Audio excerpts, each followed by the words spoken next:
രാഹുൽ ഗാന്ധിയുടെ റോഡ് ഷോകൾക്ക് മറുപടിയായി വയനാട്ടിൽ ആനി രാജയുടെ റോഡ് ഷോ. ചെങ്കൊടിക്കൊപ്പം പച്ചക്കൊടിയും ഉയർത്തിയാണ് വയനാട്ടിൽ ആനി രാജയുടെ റോഡ് ഷോ നടന്നത്. പ്രവർത്തകരെ അഭിസംബോധന ചെയ്തുകൊണ്ടുള്ള പ്രസംഗത്തിൽ രാഹുൽ ഗാന്ധിയുടെ റോഡ് ഷോയിൽ നിന്ന് ലീഗിന്റെ പച്ചക്കൊടി ഒഴിവാക്കിയതിനെ വിമർശിച്ചുകൊണ്ട് INLന്റെ പച്ചക്കൊടി ഉയർത്തിക്കാട്ടിയാണ് CPM നേതാവായ വൃന്ദ കാരാട്ട് മറുപടി നൽകിയത്. രാഹുൽ ഗാന്ധിയുടെ നാമനിർദ്ദേശ പത്രിക സമർപ്പിക്കുന്നതിന് മുന്നോടിയായുള്ള റോഡ് ഷോയിൽ മുസ്ലിം ലീഗിന്റെ പച്ചക്കൊടി എന്തിനാണ് ഒളിപ്പിച്ചു വെച്ചതെന്ന് CPM പോളിറ്റ് ബ്യൂറോ അംഗമായ വൃന്ദ കാരാട്ട് ചോദിക്കുന്നുണ്ട്. കൂടാതെ മലയാളത്തിൽ പച്ചക്കൊടി എന്ന വാക്ക് എടുത്തു പറയുകയും ചെയ്യുന്നുണ്ട്. In the nomination of your leader Rahul Gandhi, why did you hide the green flag of the UDF? നിങ്ങൾ നാമനിർദ്ദേശ പത്രിക കൊടുക്കാൻ പോകുമ്പോ ആ ലീഗിന്റെ പച്ചക്കൊടി എന്തിനാണ് ഒളിപ്പിച്ചു വെച്ചത്? Why? എന്തുകൊണ്ടാണ്? Why the Pachakodi was not there? INL ഇടതുപക്ഷ ജനാധിപത്യ മുന്നണിയിലെ ബഹുമാനിക്കപ്പെടുന്ന ഒരു ഘടകമാണ്. ഇതിനൊപ്പം CPMന്റെയും CPIയുടെയും ചെങ്കൊടിയുമുണ്ട്. അതാണ് ഞങ്ങളുടെ രാഷ്ട്രീയമെന്നും അവർ പറഞ്ഞു. വയനാട് ലോക്സഭാ മണ്ഡലം LDF സ്ഥാനാർത്ഥിയായ ആനി രാജയുടെ റോഡ് ഷോയിൽ പ്രസംഗിക്കുമ്പോഴാണ് വൃന്ദ കാരാട്ട് രാഹുൽ ഗാന്ധിക്കുള്ള മറുപടി നൽകിയത്. You see, come here.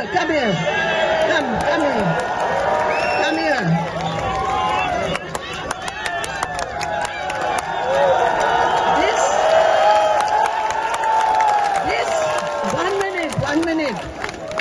This is the flag of the INL.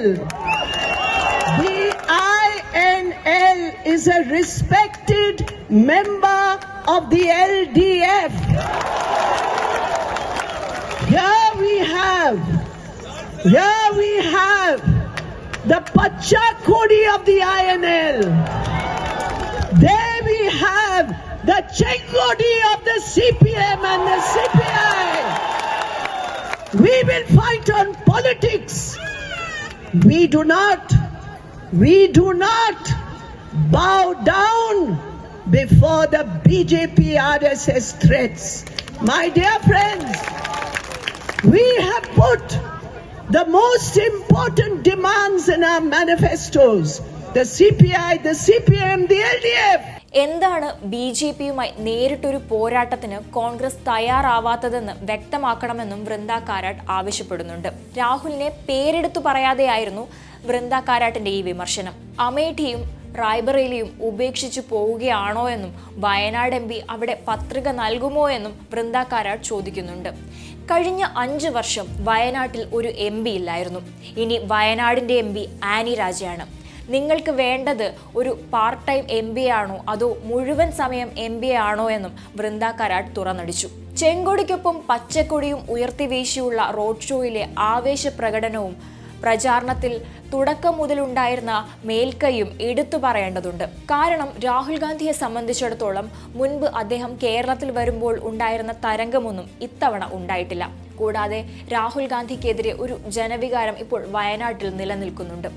അതുപോലെ എതിർ സ്ഥാനാർത്ഥിയായ ആനി രാജ പ്രചരണ രംഗത്ത് വളരെ സജീവമായി മുന്നോട്ട് പോകുന്നുണ്ട്. കൂടാതെ ജനപ്രീതി നേടാനും ജനങ്ങൾക്കിടയിൽ ഒരു സ്വാധീനം ഉണ്ടാക്കാനും ആനി രാജയ്ക്ക് കഴിഞ്ഞു.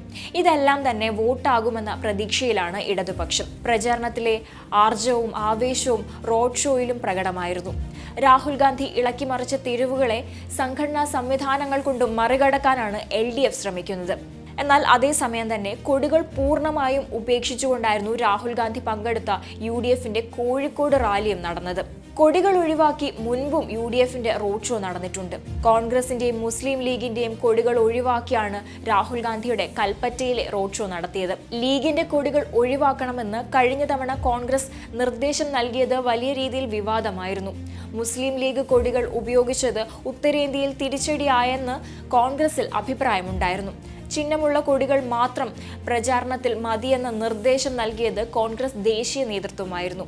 ഇതിനെ തുടർന്നാണ് രാഹുൽ ഗാന്ധിയുടെ കൽപ്പറ്റയിലെ റോഡ് ഷോയിൽ നിന്നും കൊടികൾ പൂർണ്ണമായും ഒഴിവാക്കിയത്. കൊടികൾ ഒഴിവാക്കിയതിൽ ലീഗിൽ അതൃപ്തി ഉണ്ടെന്നുള്ളത് ഒരു വാസ്തവമാണ്. പല രാഷ്ട്രീയ പ്രശ്നങ്ങളിലും ലീഗും UDFും തമ്മിൽ സ്വരച്ചേർച്ചയില്ലാതെയാണ് ഇപ്പോൾ മുന്നോട്ട് പോയിക്കൊണ്ടിരിക്കുന്നത്. കേരളത്തെ സംബന്ധിച്ചിടത്തോളം ലീഗിന്റെ പിന്തുണയില്ലാതെ കോൺഗ്രസിന് മുന്നോട്ടു പോകാനാകില്ല. എന്നിരുന്നാൽ പോലും കഴിഞ്ഞ കുറച്ചു കാലങ്ങളായി ലീഗിൽ അതൃപ്തി ഉണ്ടെന്നുള്ളതാണ് വാസ്തവം. മുസ്ലിം ലീഗിന്റെ പച്ച പതാക വയനാട്ടിൽ തൽക്കാലം വേണ്ട എന്ന് കോൺഗ്രസ് തന്നെ പറയുമ്പോൾ, അല്ലെങ്കിൽ അങ്ങനെയൊരു തീരുമാനം എടുക്കുമ്പോൾ മൗനം പാലിക്കുകയാണ് മുസ്ലിം ലീഗ് നേതാക്കളും പ്രവർത്തകരും. അതേസമയം തന്നെ മുൻപുണ്ടായിരുന്ന തിരഞ്ഞെടുപ്പുകളിലെല്ലാം തന്നെ വയനാട് മത്സരിച്ച രാഹുൽ ഗാന്ധി തിരഞ്ഞെടുപ്പ് പ്രചാരണ രംഗത്ത് വളരെ സജീവമായി പങ്കെടുത്തിരുന്നു. എന്നാൽ കേരളത്തിൽ ഒന്നടങ്കം രാഹുൽ തരംഗം സൃഷ്ടിക്കാൻ രാഹുൽ ഗാന്ധിക്ക് കഴിഞ്ഞിരുന്നുവെങ്കിലും ഇത്തവണത്തെ തിരഞ്ഞെടുപ്പിൽ സ്ഥിതി തികച്ചും വിപരീതമാണ്. ഇപ്പോൾ പ്രചാരണ രംഗത്ത് രാഹുൽ ഗാന്ധിയുടെ പ്രവർത്തനങ്ങളെക്കുറിച്ച് നിരവധി വിമർശനങ്ങളാണ് ഉയർന്നു കേൾക്കുന്നത്. രാഷ്ട്രീയ പ്രശ്നങ്ങളിൽ ഒന്നും തന്നെ രാഹുൽ ഗാന്ധി എന്തുകൊണ്ട് പ്രതികരിക്കുന്നില്ല എന്നതാണ് ചോദ്യം. പ്രകടന പത്രികയിൽ പൗരത്വ ഭേദഗതി നിയമം ഉൾപ്പെടുത്താത്തതിനെക്കുറിച്ച് രാഹുൽ ഗാന്ധി മൗനം പാലിച്ചതും, അതുപോലെ CAA റദ്ദാക്കണമെന്ന് പറയാൻ കോഴിക്കോട് റാലിയിലും രാഹുൽ ഗാന്ധി തയ്യാറാകാത്തതുമൊക്കെ എടുത്തു പറയേണ്ട വിഷയങ്ങളാണ്. ഈ വിഷയങ്ങളെല്ലാം തന്നെ ജനങ്ങൾക്കിടയിൽ അതൃപ്തി സൃഷ്ടിച്ചിട്ടുമുണ്ട്. ഇതോടൊപ്പമാണ് ഇപ്പോൾ ഇടതുപക്ഷത്തിന്റെ റോഡ് ഷോയിലും രാഹുൽ ഗാന്ധിക്ക് തിരിച്ചടി നൽകിയിരിക്കുന്നത്. നിലവിലെ വയനാട്ടിലെ സാഹചര്യങ്ങൾ ഇങ്ങനെ ആയതുകൊണ്ട് തന്നെ ഇവിടെ LDFന് മുന്നേറ്റമുണ്ടാക്കാൻ സാധിക്കും എന്ന് തന്നെയാണ് വിലയിരുത്താനാവുക.